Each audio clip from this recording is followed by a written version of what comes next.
Oscar de melhor animação, Globo de Ouro, entre diversos outros prêmios ao redor do mundo, O Menino e a Garça, ou Como Você Vive, como é conhecido lá no Japão, foi mais um filme do mestre Hayao Miyazaki depois dele sair novamente de sua aposentadoria e que por diversos motivos e inspirações foi um presente para o mundo todo no que parecia ser o último filme da carreira do Hayao Miyazaki. Fala pessoal, sejam muito bem-vindos de volta para Pipoca Plus, é mais um videozinho aí do quadro versão estendida. Eu sou o Vitor e você também pode me chamar de Tanuki. Mas antes de mais nada, se você já curtiu o conteúdo do vídeo aí, já deixa seu like, se inscreve aí no canal que vai nos ajudar bastante.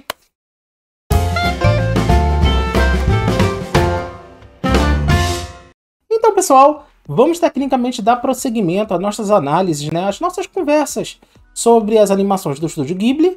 E dessa vez vamos falar sobre um dos mais recentes, que é O Menino e a Garça, né, do fantástico diretor Hayao Miyazaki. E até pouquíssimo tempo estava no cinema, né? Nessa data que eu tô gravando, eu acredito que já não tenha mais nenhuma sala exibindo o filme. Mas até pouquíssimo tempo ele estava aí no cinema, inclusive eu assisti no cinema, e foi uma experiência assim, ó, fantástica, maravilhosa, desse filmezinho que levou diversos prêmios pelo mundo, né? Levou o Oscar de melhor animação, levou o Globo de Ouro, levou diversos outros. Então assim, sem mais delongas, vamos falar sobre O Menino e a Garça, né? Que é o título aqui no ocidente, né? The Boy and the Heron. Mas lá no Japão o título é Como Você Vive, que a gosto pessoal eu prefiro mais, né? Não sei vocês, mas a gosto pessoal eu prefiro Como Você Vive, mas analisando imparcialmente, né? Eu tenho que admitir que O Menino e a Garça vende muito mais aqui no ocidente esse título, né? Do que se fosse Como Você Vive. Então, pessoal, como eu falei, mais um filmezinho aí do mestre Hayao Miyazaki, né? Depois dele ter anunciado novamente a sua aposentadoria lá em 2013, depois dele dirigir o também fantástico Vidas ao Vento. O Miyazaki ele realmente não consegue ficar muito tempo parado, então mais uma vez ele resolveu sair da aposentadoria, dessa vez inspirado pelo seu livro de infância favorito, né? Que se chama também Como Você Vive, do autor Genzaburo Yoshino, que apesar de bem diferente, a história ela foi uma inspiração inicial ali para o Miyazaki, né? Tanto no título, né, Como Você Vive, quanto na jornada de autoconhecimento do personagem principal ali, que eu vou falar um pouquinho mais para frente. Mas só reforçando, pessoal, o filme não adapta a história do livro. Ela é só uma inspiração inicial, tanto para o nome, quanto ali um pouquinho para jornada, né? Como eu falei, de autoconhecimento do personagem principal, mas as histórias em si são completamente diferentes. Ela é só realmente uma inspiração inicial que o Miyazaki teve para fazer esse filme. E além dessa inspiração inicial nesse livro, pessoal, o Toshio Suzuki, que é cofundador ali do Estúdio Ghibli, junto com o Miyazaki, o Takahata, ele disse em uma entrevista há uns anos que o Miyazaki quis fazer esse filme para deixar de presente para o neto dele, para que no futuro ele falasse: meu avô passou para outro mundo, mas deixou esse filme, né? E acabou que não foi só um presente para o neto dele, né? Como foi um presente para o mundo todo, porque esse filme é simplesmente maravilhoso. É um dos melhores do Estúdio Ghibli. E olha que é difícil ranquear, como eu sempre falo, as animações do Estúdio Ghibli, mas eu acho que facilmente esse filme fica no top 5. Então, pessoal, vamos falar um pouquinho sobre a história do filme, dando uma pequena sinopse, né, sem dar muito spoiler. A história se inicia ali com o nosso personagem principal, né, o Mahito, um menino de 12 anos, na época da Segunda Guerra Mundial, e em meio a um horror de um bombardeio, né, acontecendo ali no Japão, o hospital que a mãe do Mahito tava acaba sendo bombardeado e a mãe dele morre.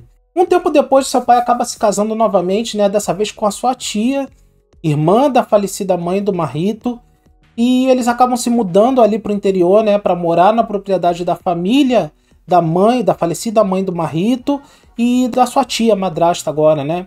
E ao chegar ali na propriedade da família, o Mahito acaba se deparando com outro mundo fantástico e misterioso. Então, pessoal, o primeiro ponto que eu gostaria de falar é algo que rotineiramente eu comento nesses videozinhos do Estúdio Ghibli, né? Sobre os filmes do Estúdio Ghibli. E são sobre as identidades e as inspirações dos filmes do Miyazaki. Em sua grande maioria, o Miyazaki ele ama trabalhar com um mundo fantástico, mas esse mundo fantástico sendo somente um meio dele passar alguma mensagem através da jornada do personagem principal. E aqui em O Menino e a Garça não é diferente. A gente tem um outro mundo fantástico, mágico, né, que é acessado por uma porta, algo muito semelhante ao que a gente viu lá em A Viagem de Chihiro, quando a gente tinha um túnel mágico que acessava o mundo fantástico, né? Aquele túnel que a Chihiro e os pais dela atravessam para chegar lá naquele mundo dos espíritos, né? É muito semelhante ao que acontece aqui também. Então, assim, é uma das características principais do Hayao Miyazaki, é essa utilização de um outro mundo paralelo fantástico. E esse outro mundo fantástico, mágico aqui, de O Menino e a Garça, ele é repleto de criaturas antropomórficas. Uma das outras marcas registradas do Miyazaki, né? Ele ama colocar criaturas antropomórficas, como a gente, por exemplo, viu em Porco Rosso. E a história do Marrito é uma jornada, na verdade, de autoconhecimento, né? A gente tem ali a Garça como o principal guia dele.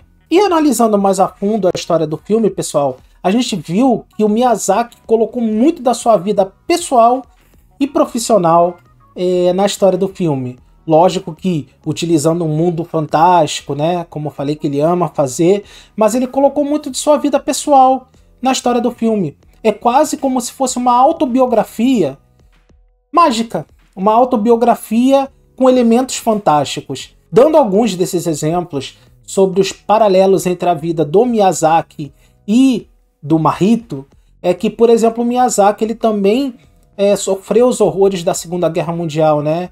E assim como o Marrito, ele precisou se mudar para uma cidade do interior. E assim como o pai do Marrito, no filme, trabalha numa fábrica de aviões de guerra, o pai do Miyazaki também trabalhava na época numa fábrica de aviões dessa. Então a gente vê muito da história pessoal do Miyazaki inserida dentro desse filme com elementos mágicos. Eu achei isso fantástico, né? Eu acho que realmente o Miyazaki ele precisava fazer um filme contando um pouquinho da autobiografia dele, né? Por isso que ele quis, eu acho, também deixar de presente pro neto dele.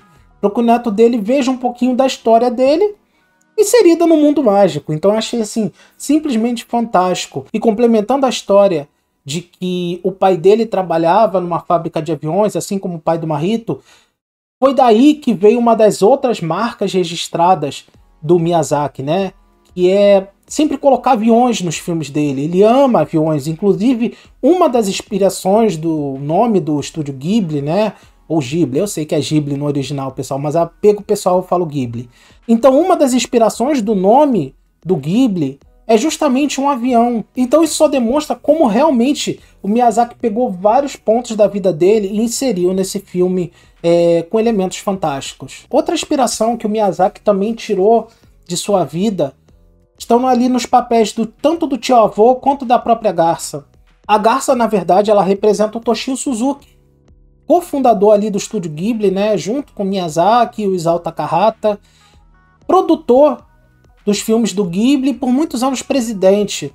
A Garça no filme ela tem uma espécie de papel de guia para o Marrito. Algo semelhante ao que o Toshio Suzuki também teve na vida do Miyazaki, né? Foi uma espécie de guia, uma espécie de braço direito na carreira do Miyazaki.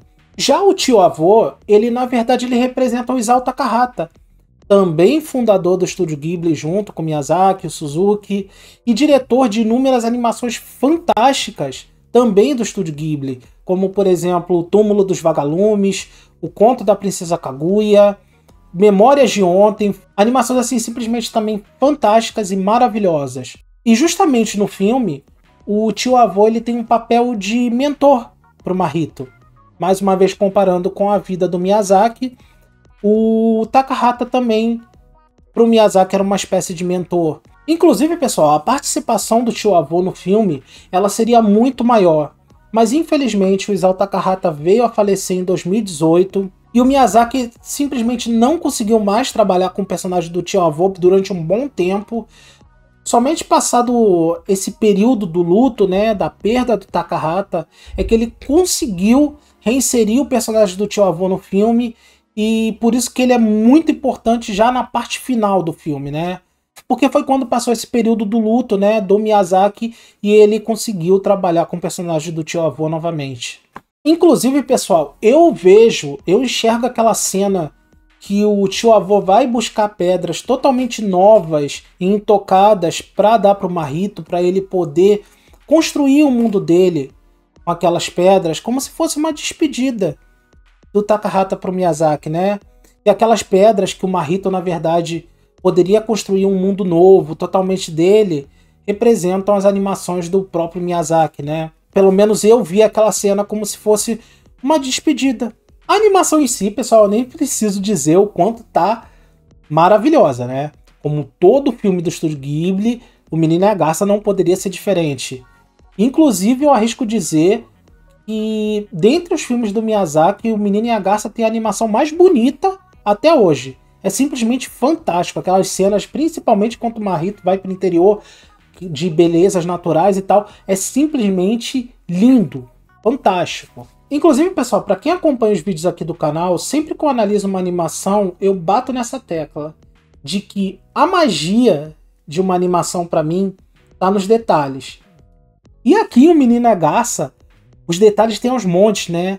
Como, por exemplo, a luz e sombra extremamente bem aplicado nesses cenários maravilhosos do interior, como eu falei, me fez, assim, suspirar no cinema de tão belo que foi aquilo, de tão maravilhoso, de como foi uma experiência fantástica ver esse filme no cinema. E outro ponto alto do filme, pessoal, é a trilha sonora, mais uma vez entregue nas mãos do Joe Hisaishi, compositor recorrente, principalmente nos filmes do Miyazaki. As músicas foram mescladas ali em momentos chaves do filme, né, de acordo com o seu clima. Algo muito bem aplicado na maioria dos filmes do Estúdio Ghibli. E algo que eu não poderia deixar de elogiar, pessoal, é a nossa dublagem. Como um grande entusiasta da dublagem brasileira, eu não poderia deixar de elogiar a dublagem fantástica desse filme. E assim como em outros filmes do Ghibli, né, como por exemplo A Viagem de Chihiro, O Castelo Animado, a gente tem um trabalho da dublagem aqui também maravilhoso, com vozes fantásticas como por exemplo a do Arthur Salerno como o Mahito, do Sérgio Moreno como a Garça, do grande Guilherme Briggs como o tio-avô. Já deixei claro em alguns outros vídeos como eu sou fãzaço do Briggs, né? Assim como quase todo o Brasil. Entre outras vozes, assim, simplesmente fantásticas, que deixaram a minha experiência ali no cinema ainda mais maravilhosa. Então, pessoal, O Menino e a Garça é um filme que você falar que ele é maravilhoso ainda é pouco. O filme em si, ele é uma jornada de autoconhecimento, de amadurecimento ali, né? Do personagem principal, do Mahito. Os paralelos com a vida do Miyazaki ainda deixaram o filme ainda mais especial, né? A utilização de personagens que não são necessariamente vilões, né? Mas precisam ter ali atitudes consideradas ruins por causa do ambiente em que estão inseridas. Isso é algo muito comum que a gente vê nos filmes do Miyazaki também. Essa utilização do Miyazaki por um mundo fantasioso, né? Mas na verdade que ele utiliza como ferramenta para passar determinada mensagem, ou para ter uma jornada de amadurecimento do personagem principal, como acontece aqui com o Mahito, como aconteceu com a Chihiro, né? Em A Viagem de Chihiro. Então, como eu frisei bastante nesse vídeo, né? O Miyazaki, ele ama utilizar esses mundos fantasiosos, mas na verdade como uma ferramenta. Então, pessoal, O Menino e a Garça é simplesmente fantástico, maravilhoso.